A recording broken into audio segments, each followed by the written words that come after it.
인사드리겠습니다. 대한의사협회 홍보이사 박종혁입니다. 시대가 이제 1인 미디어 시대로 단지 지상파뿐만 아니라 모든 국민들에게 진실을 전할 수 있는 언로가 많이 있다고 보여집니다. 이 유튜브 연합회에서 우리 대한의사협회 의료계 쪽에 많은 문제점에 대해서 관심을 보여주신 데 대해서 너무 감사를 드립니다. 지금부터 제1차 최대집 의사협회 회장 초청 기자회견을 시작하도록 하겠습니다. 예, 반갑습니다. 유튜브 연합회를 결성해서 그간 거리에서 자주 뵙던 분들이 많이 오신 것 같은데요. 또 저도 유튜브 보면서 현장 여러 가지 중계 방송들 그간 많이 봐왔습니다. 유튜브 연합회를 구성해서 오늘 대한의사협회를 방문해 주셔서 감사의 말씀을 드리겠습니다. 지금 대한의사협회는 지난 7월 2일부터 말 그대로 대정부 투쟁을 선언을 해두었습니다. 대정부 투쟁을 선언해 둔 것은 더 이상 이 의료 문제를 이대로 방치해서는 안 되겠다.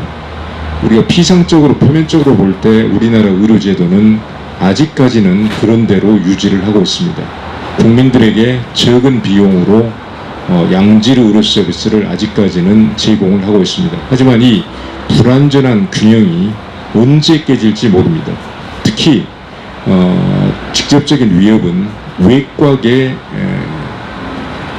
의료 분야, 수술 같은 경우는 불과 5년, 6년 이내에 국내에서 수술을 받지 못해서 환자들이 사망하는 그런 극단적 결과를 나올 수 있을 정도입니다. 그래서 이 의료제도 문제점을, 근저에 있는 문제점을 근본적으로 바로잡지 않으면 안 되겠다. 그것을 우리는 의료개혁 운동이라고 명명하기로 했습니다. 그래서 이 의료개혁을 위해서 그간 많은 준비를 해왔습니다. 그래서 현 정부에 대화도 하고 협상도 하고 그간 대한의사협회에서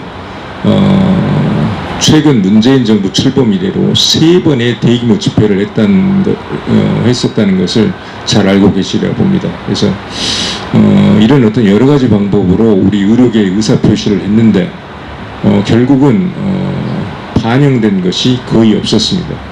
그래서 한편에서는 이 의료개혁을 위해서 우리 의료계가 거대한 운동, 큰 변화 운동을 일으키지 않으면 안 되겠다. 그런 준비를 해왔고 어느 정도 시점이 무르익어서 올해 7월 2일 날 청와대 앞에서 대정부 투쟁 선포를 하고 본격적인 행동 단계로 진입을 할 것이다. 그리고 우리 의료계의 단호한 의지를 표명하기 위해서 제가 무기한 단식 투쟁에 돌입을 함으로써 그 시작을 알렸습니다. 제1단계로서 무기한 단식 투쟁은 최근에 종료가 됐고 나름대로 소기 성과를 얻었다고 생각하고 있습니다. 이제 제2단계는 의료개혁 전국 조직화 단계입니다. 우리는 이것을 의료개혁 총력전이라 부르고 있습니다. 이 의료개혁 총력전을 통해서 향후 제1차 전국의사 총파업 그리고 제4차 전국의사 총궐기대회 그리고 더 나아가서는 올 하반기 중에 그래도 정부가 건강보험 우리나라 의료제도 문제점을 바꾸지 않는다면 개선하지 않는다면 건강보험 거부 투쟁 등 다양한 강력한 어떤 투쟁 방법들을 지금 고려하고 있다는 점을 말씀을 드리겠습니다. 모두 발언은 제가 이 정도로 말씀을 드리고 질의응답을 진행을 하면서 방송을 기자회견을 그렇게 진행을 하면 좋겠습니다.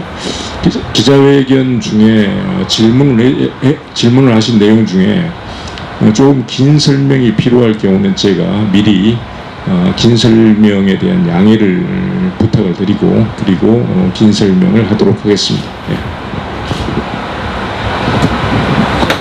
예, 질문 있으신 분 말씀해 주십시오. 예, 마이크로 드리겠습니다. 안녕하세요. 저희 기한방송입니다. 저희 유튜브로 갖다 초청해가지고 기자회견 하시는 거는 일반 언론에 이게 안 나가서 그러는 건가요? 어떻게 되는 건가요?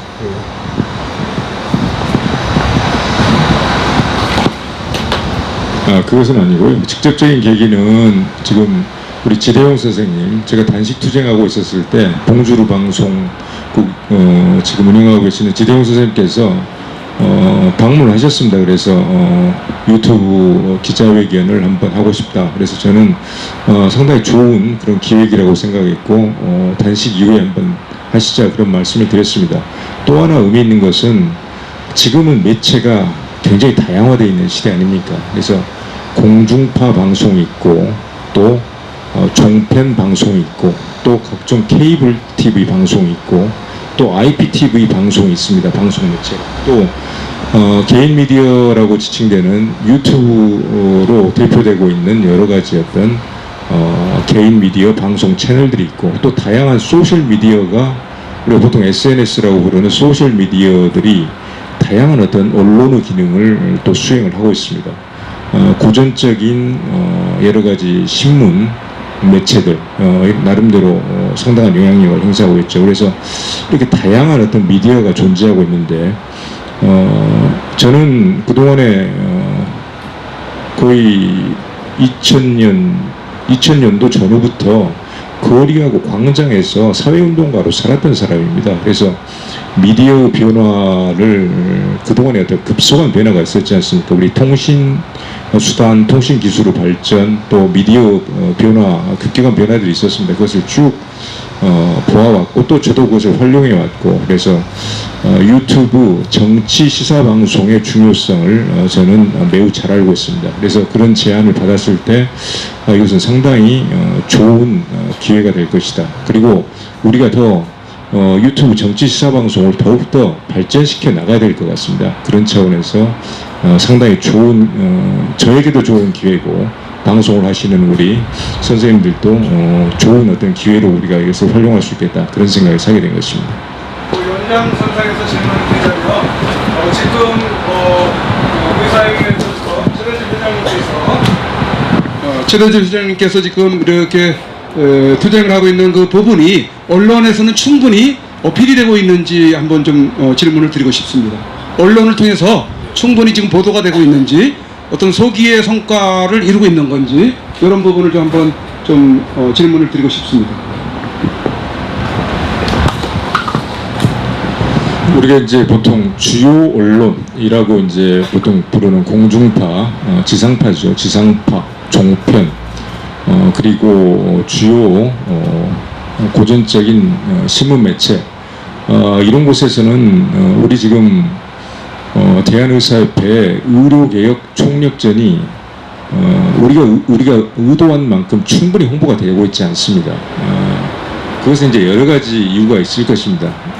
향후에 우리가 제1차 전국의사 총파업을 실행하는 단계로 넘어가게 되면 우리가 날짜를 예고 있다든지 그런 단계가 되면 아마 1, 2주 전부터 주요 언론들에서 집중적으로 다루게 될 것입니다.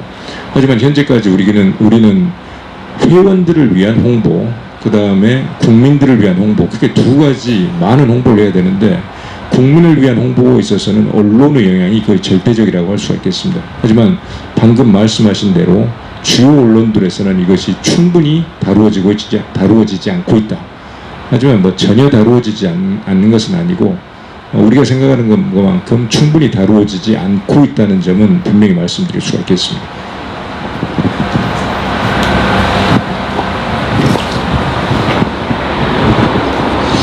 예, 자, 의료 전달 체계가 무너지면은 국민한테 어떤 문제가 있겠습니까? 근데 의료 전달 체계라는 그 단어 자체가 우리 국민들은 조금 생소한 단어거든요.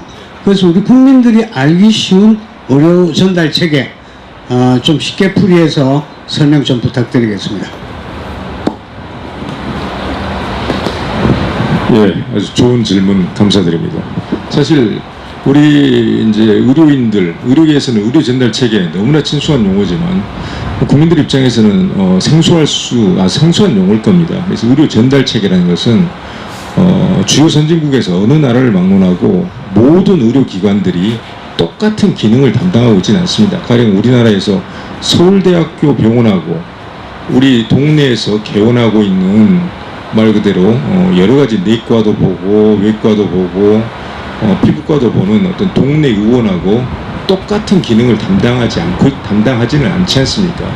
서울대학교는 서울대학교 병원에 기능이 있고 또 동네에 있는 우리 가까이 있는 의원은 의원으로서 기능이 있다는 것이죠. 이와 같이 의료기관은 그 어떤 규모 또 시설 또 어떤 인력 거기에 있는 어떤 이런 기준에 따라서 서로 다른 기능을 수행을 해야 됩니다. 그걸 이제 어떻게 그런 어떤 의료기관들이 그럼 어떻게 구분이 되어 있는가? 크게는 1차, 2차, 3차 병원으로 구분이 되어 있습니다. 그래서 1차 의료기관에서는 기본적인 의료전달 체계가 갖고 있는 기본 구성은 1차 의료기관에서는 말 그대로 그렇게 심하지 않은 질환들을 보자. 그걸 이제 경증 환자 경증 질환이라고 합니다. 그다음 경증 질환, 경증 환자들이 환자 수에 있어서는 압도적으로 많죠. 아주 중환자는 상대적으로 적습니다. 그러면 먼저 어떤 다양한 증상, 경증 환자들을 1차 의원급 의료기관에서 1차 의료기관에서 일단은 보고 그 중에서 이 환자는 상당히 더 복잡한 검사, 치료가 필요하다. 그런 환자는 2차 의료기관으로 보낸다는 것이죠. 2차 의료기관에서도 봤을 때 이 환자는 상당히 심각한 환자다. 그러면 그 환자는 이제 3차 의료기관으로 보낸다는 것입니다. 그래서 의료기관을 기능에 따라서 1차, 2차, 3차 의료기관으로 나누고 그것을 이제 의사가 의학적 판단에 따라서 먼저 보고 나서 의뢰를 하는 이런 시스템을 의료 전달 체계라고 합니다.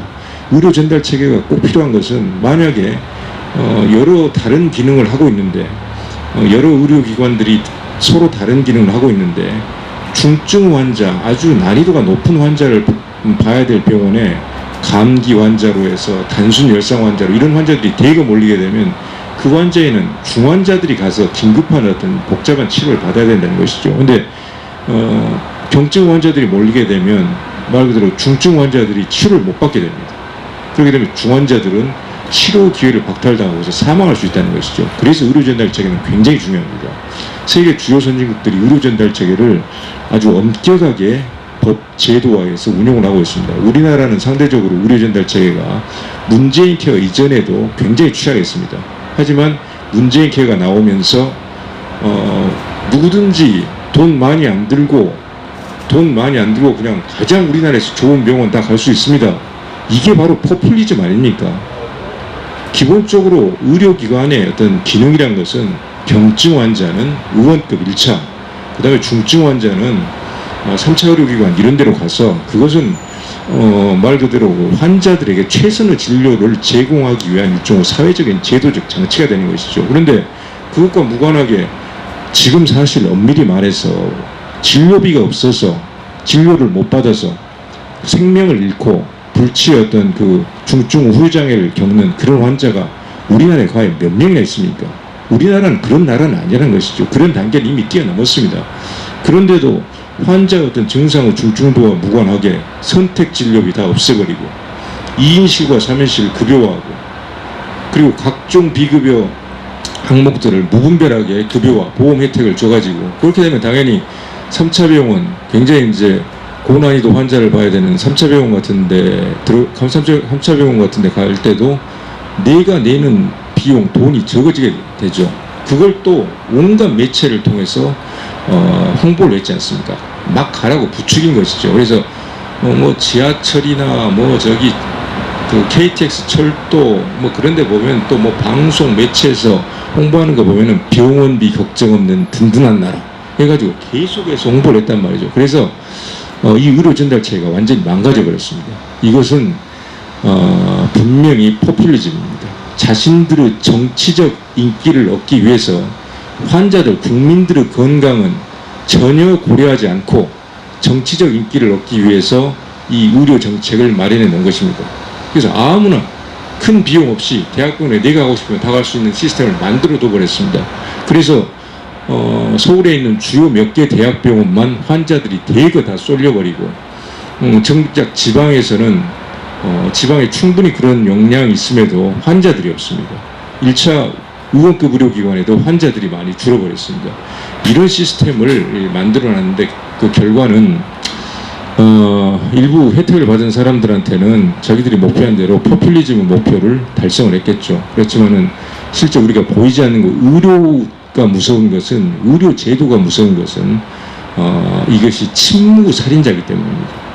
어떻게 우리가 알지도 못하는 가운데 실제로 살아야 될 사람들이, 의료 제도가 잘못 구성이 되면 살아야 될 사람들이 사망을 하게 되는 그런 어떤 최악의 결과를 낳습니다. 우리가 고혈압이라는 질병을 우리가 침묵의 살인자라고 하는데, 저는 잘못된 의료제도를 침묵의 살인자라고 생각을 합니다. 그래서 우리 의료계가 이런 어떤 잘못된 의료제도를 국민들이 알 수가 있습니까? 내가 그냥 뭐 잘못해가지고 이거 운이 없어서 내가 이렇게 제대로 치료도 못 받고 이렇게 내가 사망하게 됐구나, 이렇게 생각을 하지, 제도가 잘못돼서 이런 결과를 빚는다, 그런 걸 알 수가 없지 않습니까? 그래서 우리 의료계에서 그걸 잘 알고 있기 때문에 적극적으로 나서서 이런 어떤 의료 포퓰리즘인 문재인 케어는 더 이상 이대로는 안 된다, 이런 방식으로는 전면 중단하고 근본적 정책 변경을 해야 된다, 그런 어떤 주장을 하고 있는 것입니다. 방금 의료 전달 체계 말씀을 하셨는데 1차, 2차, 3차 설명을 하면서 이것이 문재인 케어와 아주 밀접한 관련이 있기 때문에 조금 길지만 제가 설명을 드렸습니다.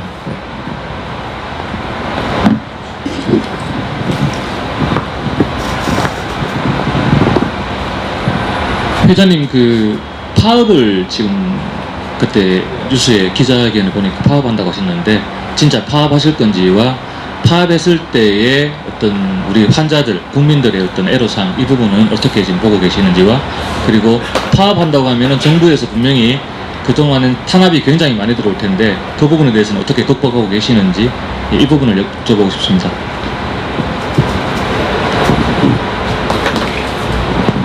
예.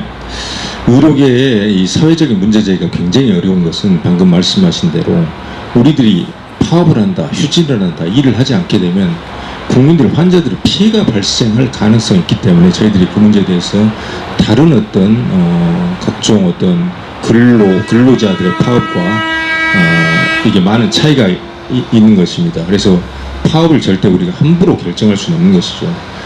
국민들이 상당한 어떤 피해가 발생할 수 있다, 그런 점은 분명히 사실입니다. 그래서 지금 작년 말부터 준비를 했었습니다만 의사들의 어떤 집단 휴진 시에 비상진료 계획을 이미 세워두었습니다. 비상진료 계획, 그러니까 응급진료, 그 다음에 중환자 진료, 그 다음에 산모들의 출산이라든지 또 어떤 소아환자 진료라든지 이런 비상진료 계획을 이미 전국적인 비상진료 계획을 세워두었습니다. 그래서 파업 상황이 생기면 의협, 지금 임시회관에 한 공간에 비상진료 상황실을 설치하고 그런 어떤 응급진료라든지 중환자, 또 투석환자, 출산 이런 부분에 대해서는 전혀 차질이 없도록 그렇게 비상진료 시스템을 가동할 생각입니다. 이미 기본 계획은 세워져 있습니다. 그리고 정부의 대응, 우리나라는 주요 선진국들은 의사들의 파업할 수 있는 권리를 인정을 합니다. 그런데 우리나라는 기본적으로 헌법이 우리나라가 자유민주주의 국가 아닙니까? 자유민주주의 국가입니다. 자유주의, 민주주의, 자유민주주의 국가라는 것이죠. 그래서 실제로 각종 법과 제도가 운영되는 상황을 보면 이 나라가 과연 자유민주주의 국가가 맞는가 하는 심각한 어떤 의문점이 있습니다. 의사들도 기본적으로 우리가 사업적 관점에서 보자면 개인 자영업자입니다. 자신의 사유재산을 이용해서 사업을 영위하는 사람이란 말이죠. 하지만 의료 공공성을 이유로 해서 의사들 파업권을 인정하지 않고 있습니다. 기본적으로 의료법에 진료 개시 명령권이라는 조항이 있습니다. 그래서 해당하는 사유가 있을 때는 의료에 중대한 공백이 발생할 가능성이 있다. 그런 경우에는 보건복지부 장관, 도지사, 시도지사, 그리고 시장, 군수구청장, 지자체장들이, 장관과 지자체장들이 진료 개시를 명령을 할 수 있다는 것이죠. 진료 개시 명령을 따르지 않으면 심지어 징역형에까지 처할 수가 있습니다. 그런 의료법을 가지고 있습니다. 이 법은 주요 선진국에는 없는 법입니다. 이 이야기를 세계 의사회, 다른 외국 의사회 얘기를 하면 깜짝 놀랍니다. 이런 법이 실제로 있습니다. 그리고 공정거래법에 의해서 여러 의료기관들의 대한의사협회가 여러 의료기관들의 파업을 명했다. 이게 또 담화뱅이로 해서 또 고발이 들어갑니다. 그래서 크게 의료법, 진료개시 명령 조항하고 그다음에 두 번째는 공정거래법이 의료계의 어떤 집단행동을 가로막는 법적인 장치입니다. 이것은 자유민주주의 국가에서는 있어서는 안 되는 법입니다. 원칙에 어긋나는 법이라는 것이죠. 이런 부분은 하지만 그런 어떤 법적 탄압이 온다고 하더라도 이번에 우리가 지금 의료개혁 총력전을 수행하고 있는 이 시점에서 저는 그렇게 생각합니다. 이런 잘못된 어떤 위헌적인 자유민주주의 원칙에 어긋나는 이런 법들을 그대로 용납할 수가 없다. 이번 기회에 이런 법들도 분명히 없애버리거나 개정을 시켜야 된다. 그럼 어떻게 해야 되냐? 저는 이번 제1차 전국의사 총파업 그리고 필요하면 2차 전국의사 총파업을 더 대규모로 할 것입니다. 그러면서 제가 구속되는 것도 하나의 중요한 목표로 삼고 있습니다. 제가 구속됨으로써 이 법들의 위헌성 그것을 명확하게 우리 국민들 또 우리 의료계에 보여주고 말 그대로 현재 의료개혁 총력전이 훨씬 더 지금보다 10배, 100배로 확전될 수 있는 계기를 만들 수 있을 것이다. 그런 점을 생각을 하고 있습니다. 그래서 저는 자유민주주의 원칙이라는 큰 틀에서 꼭 의료계 영역뿐만 아니라 다른 영역에서도 지금 계속 사유재산권, 개인의 자유, 개인의 선택권 이것을 침해하는 정책들이 너무 많이 나오고 있습니다.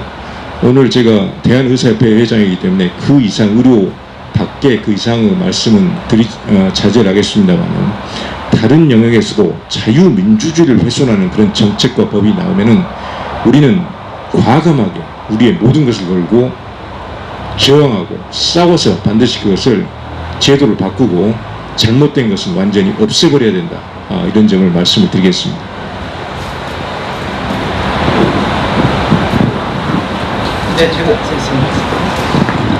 최 회장님 반갑습니다. 서초동 법원 이야기 염순태라고 합니다. 지금 제 방송을 보시는 시청자께서 질문을 하신 부분인데요. 지금 문재인 캠프에서 그 한의사를 했던 친구가 청와대에 입성을 해가지고 한의대와 의대를 통합한다든가 뭐 그런 정책을 지금 피고 있다고 알려지고 있는데 그거에 대한 무슨 대책이나 알고 계신 사항 그리고 한 가지만 더 질문도 두 가지 드리겠습니다. 좀 예민한 질문일지 될지 모르지만 3년 전부터 최 회장님의 그 아스팔트 활동을 제가 잘 알고 있습니다. 근데 대한의사협회 회장이 되셨을 적에 참 안 어울리는 일이시다라고 저는 개인적으로 생각을 했어요. 저런 분들은 아예 제도권 안에 들어가서 국회에 들어가서 국회의원을 하셔야지 제대로 되신 분이 아닌가 그렇게 생각이 되는데 혹시 뭐 향후 계획이나 그런 것도 좀 솔직하고 담백하게 저희는 제도권에 들어가서 정치 활동을 하셨으면 훨씬 더 좋겠다고 저 개인적으로 생각을 하는데 그거에 대한 좀 담백한 말씀 부탁드리겠습니다. 예.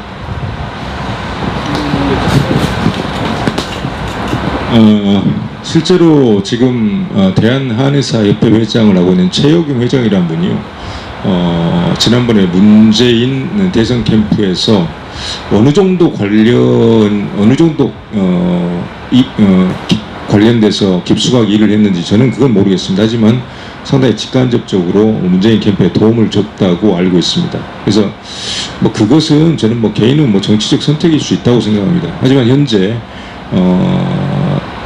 한방계가 대한한의사협회를 중심으로 하는 한방계가 우리나라 의료법에서는 의사는 의료와 보건지도를 업으로 한다고 되어 있습니다. 의료와 보건지도 그리고 한방은 한방의료와 한방보건지도를 업으로 한다고 되어 있습니다. 그러니까 한방은 한의학적 원리에 의한 한방의료에만 하면 되는 것입니다. 그런데 최근 어떤 수년 사이에 꼭 이번 집행부뿐만 아니라 한방 집행부 또 과거 집행부에서도 자꾸 한방 의료행위를 해야 되는 한의사들이 엑스레이를 쓰겠다 뭐 이런 주장들을 하고 있단 말입니다. 또 현대의학에 근거한 혈액검사를 하겠다 이것은 잘못됐다는 것이죠.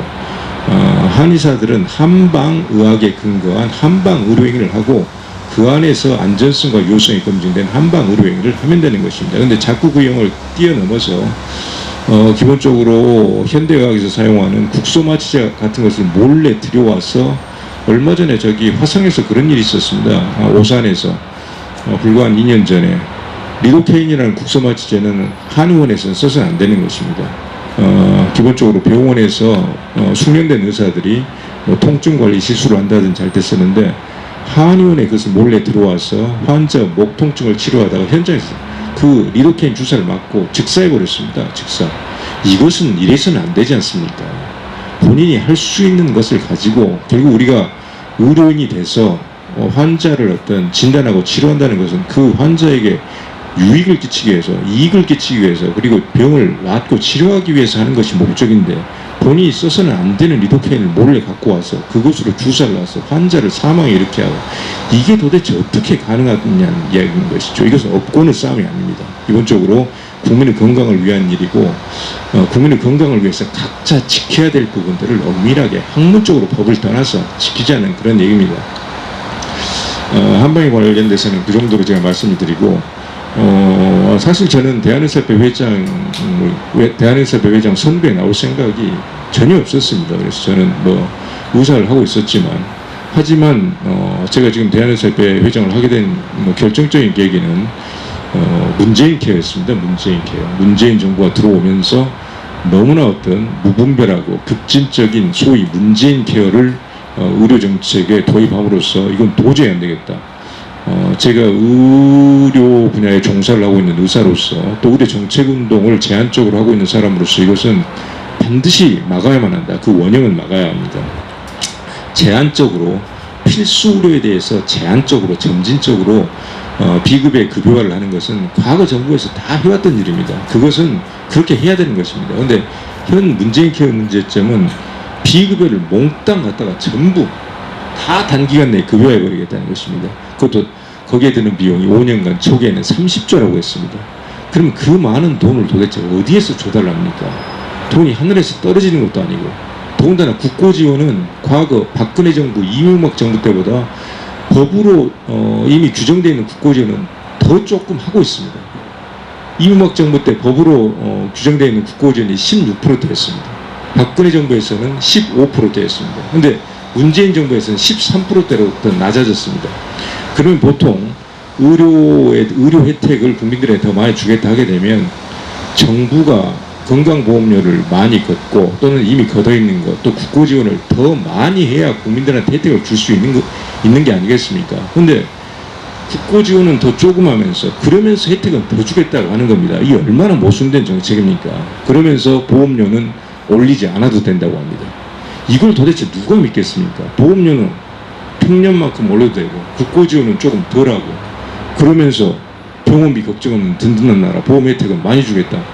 이걸 도대체 어떻게 이런 것이 가능한지 이건 거의 신의 영역에서 그냥 저기 도를 황금으로 만들어버려야 이게 가능한 일이라는 것이죠. 결국 이것은 기존에 과거 정부들이 어렵게 운용해 놓으면서 쌓아놓은 건강보험의 적립금이라든지 그 다음에 일부에서는 실제 의료인들, 의료기관들의 희생을 담보하고 있습니다. 이런 것들이 있기 때문에 아주 짧은 기간은 가능합니다.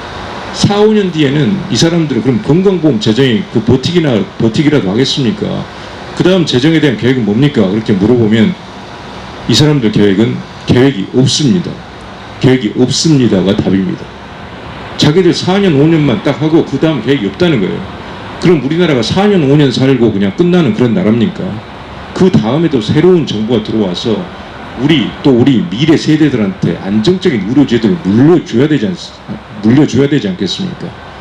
그런데 그래서 제가 아까 말씀드린 자꾸 자기들 정치적 인기만을 염두에 두고 그것만 목적으로 의료제도, 국민의 건강까지도 그렇게 정치적 인기 정치 표로 그렇게 팔아먹어서는 안 되는 겁니다.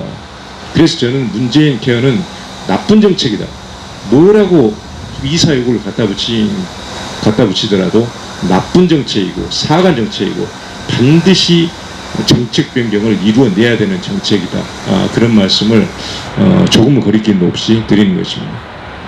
그리고 정치 참여에 대한 말씀드렸는데요. 저는 원래 이제 현장에서 여러 가지 이제 시민 사회 운동, 저는 크게 이제 정치적 사회적 운동이라고 합니다만 사회 운동을 일종 업으로 삼아서 그렇게 했었는데요. 그래서 하다 보니까 당연히 현실 정치에 대한 뜻도 있었습니다.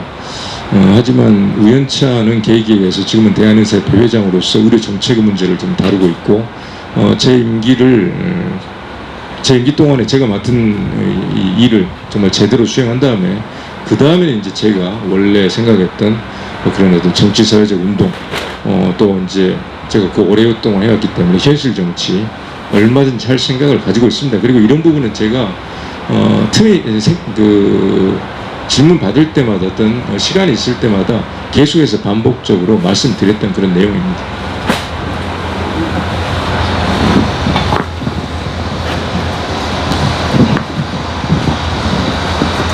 예, 안녕하세요.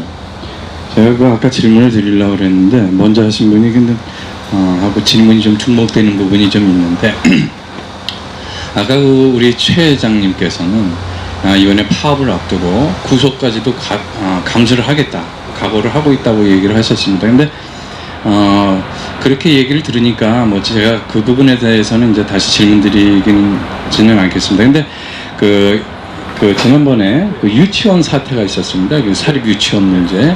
근데 사립 유치원도 지금 개인 의사들하고 거의 마찬가지 아닙니까? 예를 들어서 개인 사업자들인데 결국은 유치원 연합회가 무릎을 꿇었어요. 무릎을 꿇은 거는 정당성에서 밀린 게 아니고 여론에 의해서, 그 다음에 그 약자를 위한다든가 또는 학부모들 교육권을 침해를 하기 때문에 그건 절대로 국가에서 용서를 하지 않겠다라는 명분 때문에 여론에서 공격을 하고 그래서 결국은 유치원 연합회가 무릎을 꿇었거든요. 아마 제 생각에는 만약에 의사협회에서 파업을 하더라도 같은 방식으로 공권력 정부 쪽에서는 의사협회 파업의 부당성에 대해서 그런 식으로 여론 조작을 할 것 같습니다. 거기에 대해서도 충분히 대비를 하셔야 될 것 같고요. 또 한 가지는 이 의료 정상화 문제에서 지금 그 정부가 또 역시 마찬가지로 하는 부분은 뭐냐면 의료의 사각지대에 있는 약자들, 소외자들한테 의료 혜택을 넓히겠다라는 취지로 계속 이런 식으로 몰고 가면서 의사들이 기득권을 지금 유지하기 위해서 한다라는 얘기들을 지금 계속 하고 있거든요. 근데 이런 부분에서 결국 이제 그 여러 가지 혜택을 받고자 하는 사람들은 기득권이라는 문제, 적폐로 몰아서 공격하는 사례가 특히 문재인 정권 들어와가지고 굉장히 많은데 이 부분에 대해서는 어떤 식으로 나중에 대응을 하실 건지, 의사들의 기득권 유지 때문에 지금 파업을 한다. 아마 저는 분명히 무력화시키기 위해서 이 방법을 동원할 거라고 저는 생각을 하고 있습니다. 이 부분에 대해서 최 회장님 생각은 어떠신지요?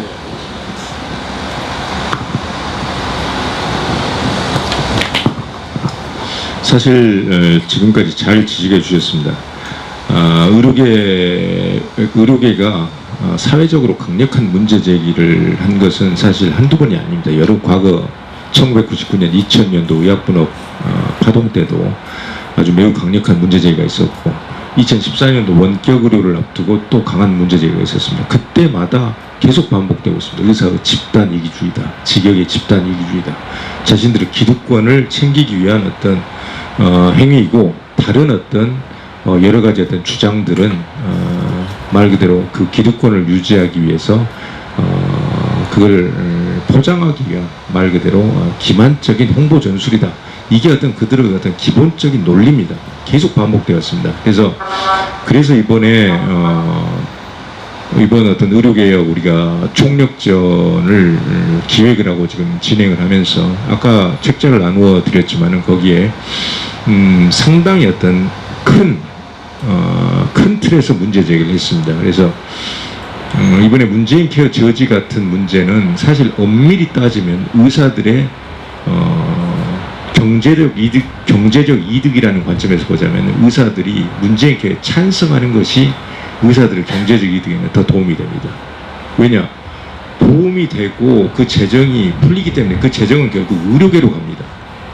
객관적으로 엄밀하게 따지면 문재인 케어에 찬성하게 되면 의료계는 더 큰 경제적 이익을 단기간으로는 얻습니다.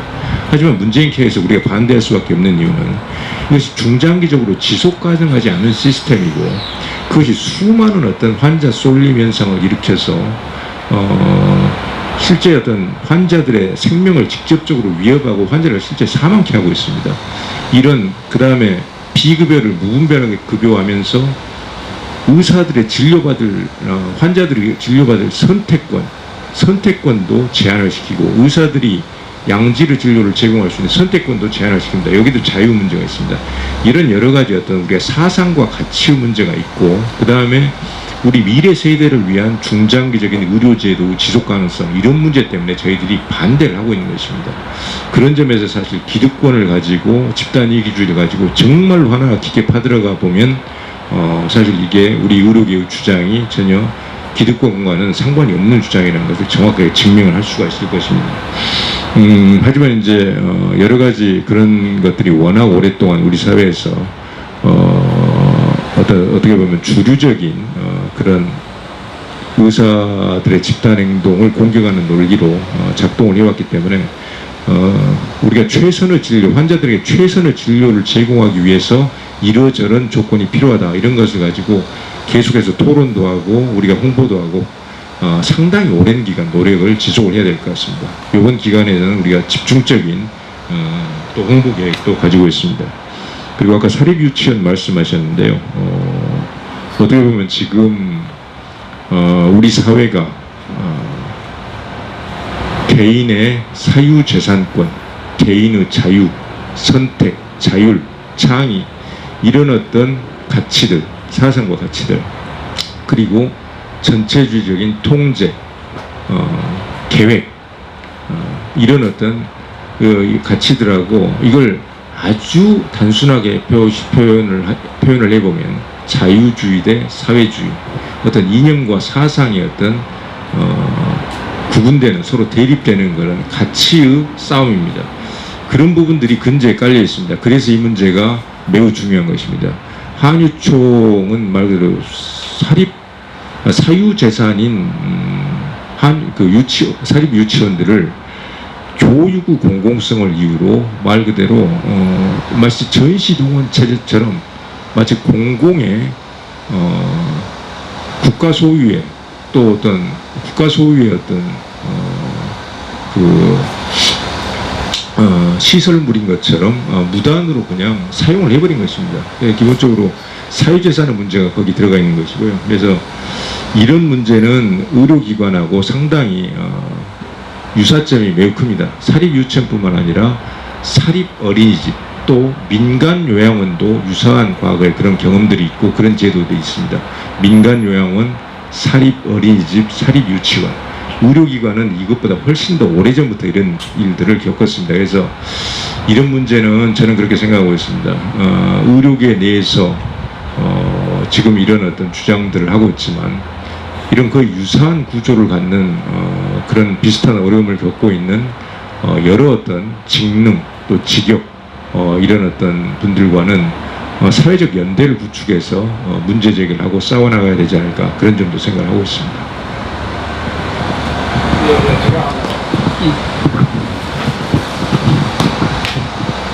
예, 먼저 반갑습니다. 왕영근이라고 합니다. 포퓰리즘에 대해서 한번 제 이해력과 회장님의 어떤 그런 뜻을 한번 헤아려 본다는 의미 속에서 맞는가 모르겠습니다. 그런데 짧은 소견이기 때문에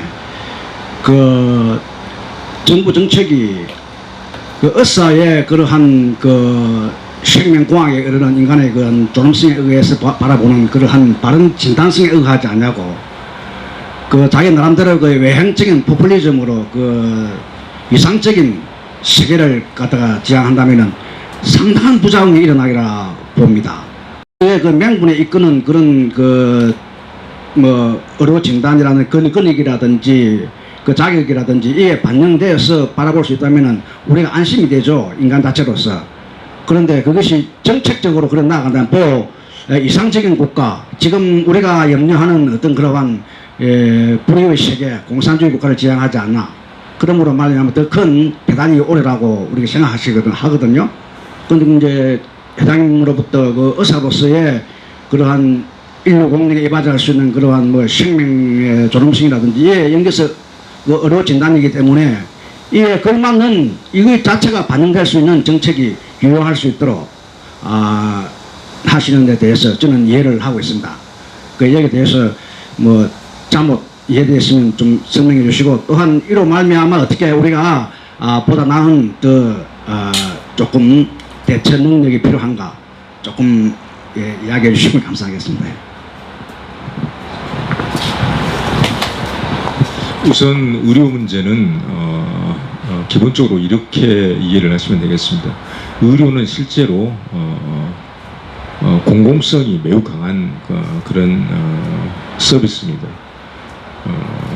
그렇기 때문에 의료 문제를 어느 나라를 막론하고 시장에 그대로 시장기구에 맡겨두는 그런 나라는 없습니다.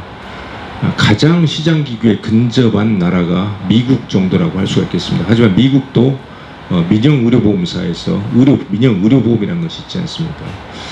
미국을 제외한 대부분의 나라는 사회보험으로서 의료보험을 유지하고 있거나 아니면은 국민들한테 세금을 걷어서 세금으로 나라 의료제도를 유지하고 있습니다. 다 아주 의료 공공성 때문에 그런 제도를 유지하고 있는 것이죠. 그걸 크게 두 가지로 나누어서 사회보험으로 유지하는 그런 시스템을 NHI 시스템이라고 합니다. National Health Insurance, 국가보건 보험 시스템인 것이죠. 사회보험. 그리고 이제 영국같이 세금으로 유지하는 시스템은 NHS 시스템이라고 합니다. 크게 두 가지로 대별해서 아주 단순화시키면 그렇게 우리가 나눠볼 수 있습니다. 즉 제가 드리는 말씀은 주요 선진국에서 의료 문제는 그 공공성으로 인해서 사회주의적으로 대부분의 나라가 제도가 설계가 되어 있다는 것입니다. 이 부분을 저는 어느 정도 수긍해야 된다고 생각을 하고 있습니다. 말 그대로 그 우리 사회 구성원 또 주요 선진국들의 구성원들이 돈이 없어서 그 사회에서 치료할 수 있는 분명히 어떤 기술, 의술이 있는데도 의학과 의술의 수준이 되는데도 우리 사회의 어떤 국민이 돈이 없어서 치료를 못 받고 사망한다. 그런 사회를 우리가 원하는 건 아니지 않습니까? 저도 그런 사회를 원치 않습니다. 그렇기 때문에 기본적인 어떤 그런 사회주의적인 제도가 만들어져 있는 것 거기까지는 우리는 인정할 수 있다고 봅니다. 단 그 사회주의적인 제도를 사회보험인 의료보험 시스템이 됐든 세금으로 운영하는 시스템이 됐든 그 사회주의적인 제도를 운영하는 데 있어서는 다양한 방식이 있을 수가 있습니다.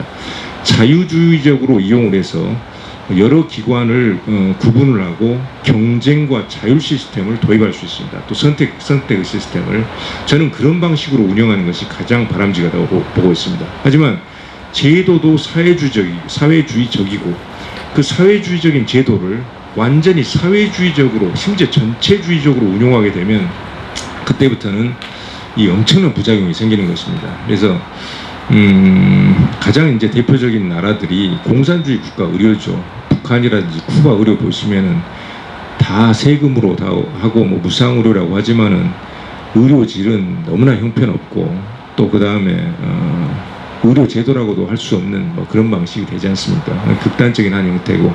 그런데 지금 문제가 이 문재인 정부 들어와서 우리나라 의료보험 건강보험 시스템 나름대로 각 참여하는 참여자들마다 많은 불만들이 있지만은 특히 의료계는 굉장히 많은 여기에서 희생을 하고 있기 때문에 불만이 많습니다. 하지만은 적어도 현재까지는 국민 건강을 상당히 높은 수준으로 잘 유지를 해오고 있습니다. 이것을 잘 보완하고 제도를 잘 개선해서 잘 이끌어 나가야 된다는 것이죠. 그런데 어렵게 정말로 취약한 이 우리나라 건강보험 제도를 현 문재인 정부가 완전히 전체주의적인 방식으로 운용하려고 함으로써 어렵게 유지되고 있는 건강보험 제도를 거의 붕괴시킬 위험으로 자꾸 끌고 가고 있다는 것입니다. 이것이 가장 문제입니다. 이제 아까 포퓰리즘 말씀하셨는데 정치적 인기를 위해서 이 건강보험 제도 운영 시스템을 그렇게 바꾸고 있는 것, 이것은 정말 잘못된 것입니다. 그래서 그것이 우리나라 건강보험 제도, 더 크게는 의료 제도를 분명히 망칠 것입니다. 대부분의 관련된 어떤 의료계뿐만 아니라 의료계 밖에서도 의료계만큼 잘은 모르겠죠. 의료제도에 대해서 우리나라 의료제도에서 이해도가 높은 분들이 이런 점에 대해서는 커다란 우려를 가지고 있습니다. 질문이 너무 진지하셔가지고요. 예.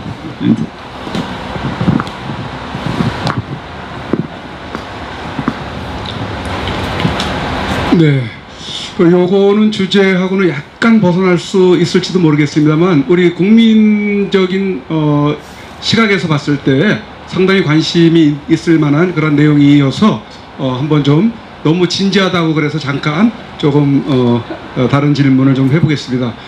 지금 현직 그 개원 의사가 그동안 오랜 동안 추적을 해온 그런 사안으로서 우리 국민이 내는 그 의료보험료가 역대 몇 대 정권에 걸쳐서 수십조의 그 의료보험료가 증발이 되었다고 폭로를 계속 해왔던 사안이 있습니다. 이 부분에 대한 우리 회장님의 입장과 또 태도, 관심도가 어떤지 하고, 그리고 또 의사협회 회장으로 취임을 하셔서 취임 초기와 지금 이제 2년 차에 들어 있나요? 예, 이 현 시점에서 우리 협회장님이 추진하고 있는 그런 그 리더십에 대한 의료계의 그 호응과 반응은 어느 정도인지 한번 좀 궁금해서 여쭙고 싶습니다. 두 번째는 제가 대답하나요?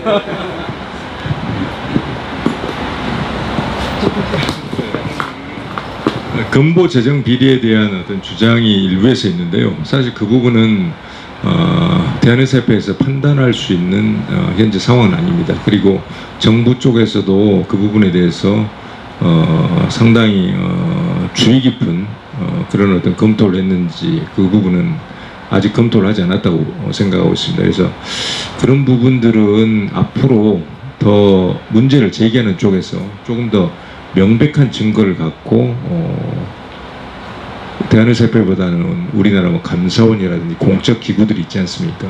그런데 또 민간 기구라도 어떤 여러 가지 감사 이런 부분에서 상당히 그 역량이 큰 그런 기관에 의뢰를 해서 한번 검토를 해봐야 될 그런 문제라고 생각하고 있습니다. 저는 그 문제에 대해서는 그런 문제가 제기되고 있는 것은 알고 있지만 깊게 알지는 못하고 있습니다. 그리고 1년차, 2년차 관련돼서는 박종영 그냥 제가 얘기를 드려야 할 것 같습니다.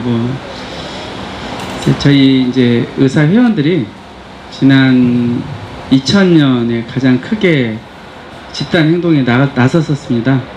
근데 그 이후로도 저희가 잘나서 전문가 집단이라는 개념이 아니라 이쪽에 대해서는 가장 진지하게, 가장 진실성 있게, 가장 국민 건강을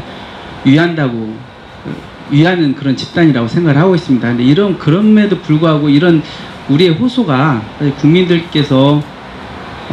국민들께 그런 전달이 잘 안 된다라는 패배의식이 상당히 팽배해 있었는데, 이번 40대 우리 최대집 회장이 취임하고 나서 이 부분에 대해서 한번 크게 변화를 가져보려고 그거에 대해서 희망을 가지고 있고요. 이제 국민들과 함께 할 수 있다. 이 부분에 대해서 이번에 투쟁을 준비하게 되었습니다. 이번 투쟁을 통해서 아마도 더욱 견고한 좀 의사협회가 될 거라 생각하고요. 가장 그 앞에 최대집 회장이 있다라고 말씀드릴 수 있습니다. 질문 감사합니다. 초기하고 현재하고 의사들의 그 보험도는 어느 정도입니까? 보험도는 과정이기 때문에요. 당연히 더 지지가 높아지고 있습니다. 예. 마지막 질문 드릴까요? 네, 마지막. 또 있습니까?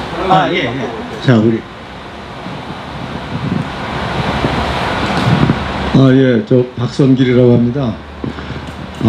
의사분들이라면 우리나라의 최고 엘리트 집단이고 또 우리 국민의 건강과 보건을 책임지는 그러한 단체인데, 실제로 제가 알기로는 정부 의료 정책에 의사분들이 참여하는 게 별로 상대적으로 의사 아닌 분들이 정책 결정을 많이 또 주도하고 있다는 거를 제가 상식적으로 알고 있는데, 거기에 대해서 의사협회 회장으로서 어떤 생각이 가지고 계신지 궁금하고, 그 다음에 이런 의료 정책을 하려면은 입법 과정이 필수적으로 수반되는데, 그렇게 됐을 경우에 국회 원내 그 의사분들의 그런 올바른 의료 정책을 반영할 수 있는 그러한 그 의사분들의 언대 진출이 얼마 정도 되고 있고, 그분들이 그 국회에 얼마나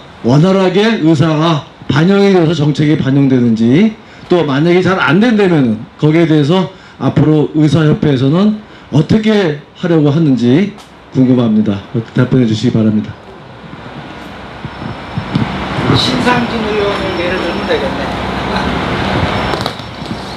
예, 크게 두 가지 질문을 주셨습니다. 거기에 대해서 답변을 드리도록 하겠습니다.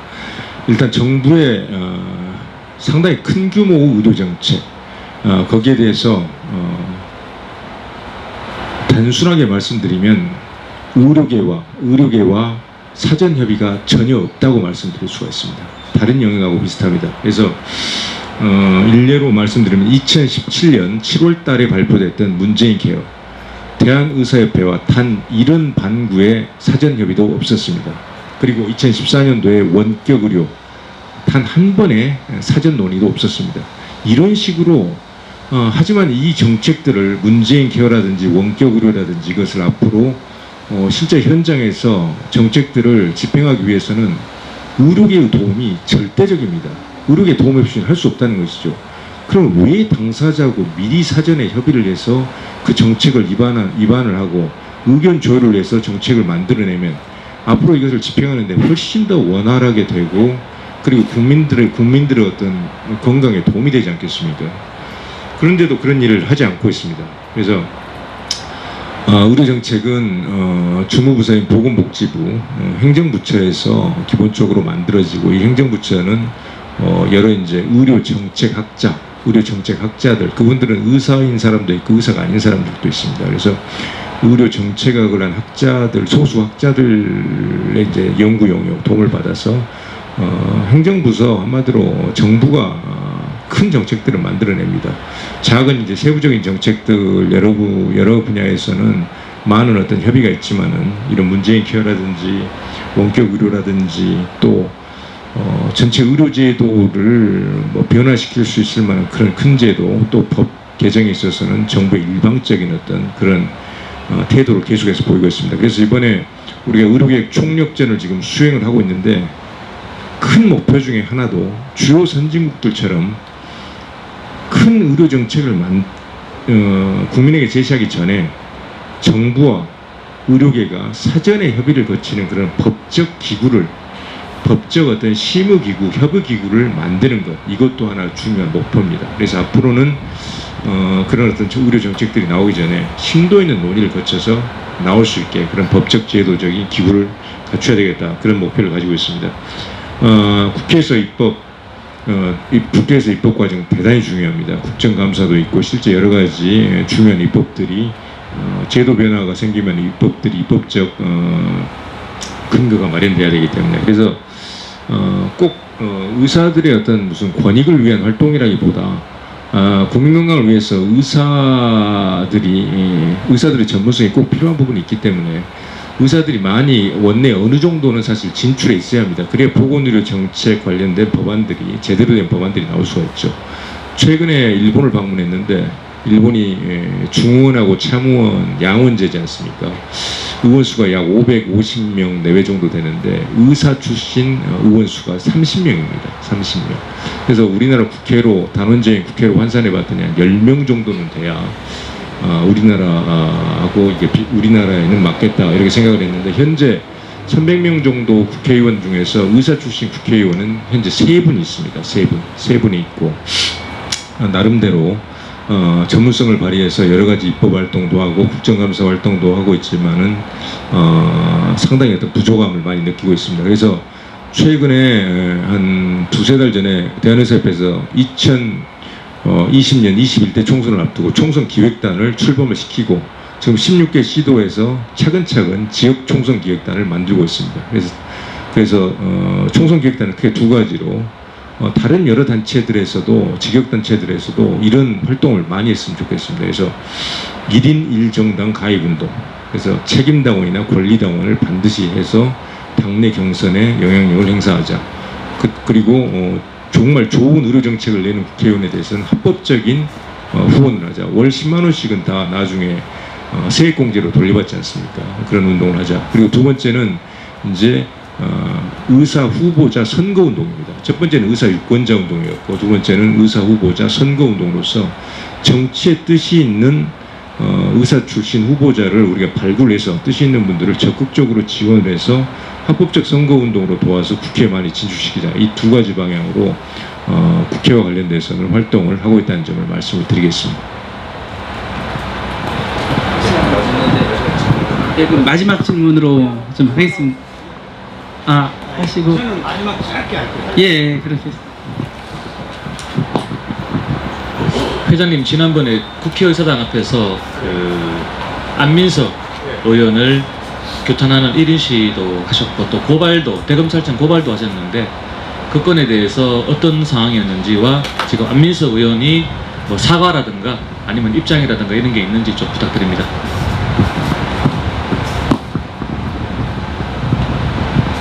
예, 안민석 의원이 여러 언론에 보도됐습니다만은 지난 4월, 5월 경이었을 겁니다. 오산이 지역구 오산에서 사선 의원을 한 분이죠. 그분이 이제 세교 신도시, 한 신도시 근처에 주민들이 이제 민원을 제기한 겁니다. 정신병원이 개원을 했다. 제가 직접 가봤는데 어느 건물에 들어가 있는지도 잘 모를 정도로 병원이 보이지가 않습니다. 큰 건물 안에 병원 간판도 없어요. 그래서 제가 그래도 대한의사협회 회장이고 한 20년 이상 의사 생활을 했는데 병원 찾느라고 한참 걸렸습니다. 건물 안에 들어가서도 찾기가 힘들어요. 과연 제가 그걸 보고 그 병원의 존재가 근처에 무슨 사람들에게 무슨 피해를 줄까, 또 뭐 집값을 떨어뜨린다 그런 주장도 있다고 하는데, 거기 병원이 존재하는지도 모르는데 그 집값이, 그리고 상당히 지역이 높습니다.